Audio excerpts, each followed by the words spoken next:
স্বজনদের সাথে ঈদ উদযাপনে বাড়ি ফিরতে শুরু করেছেন রাজধানীবাসী। অনলাইনে গত 1 জুন রেলের আগাম টিকিট কাটা যাত্রীরা আজ ঢাকা ছাড়ছেন।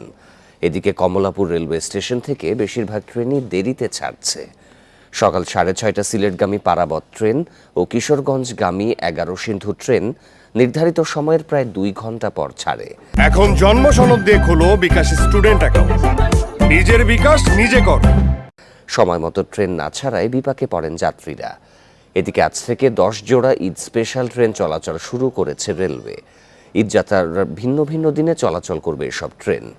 ট্রেন ছাড়ার 12 ঘন্টা আগে স্পেশাল ট্রেনের টিকিট পাওয়া যাচ্ছে অনলাইনে। এবার ঈদুল আজহা সরকারি ছুটি 16 থেকে 18 জুন। তবে 14 ও 15 জুন সাপ্তাহিক ছুটির দিন হওয়ায় আগামীকাল বিকেল থেকে ভিড় বাড়বে বলে জানিয়েছে পরিবহন সংশ্লিষ্টরা।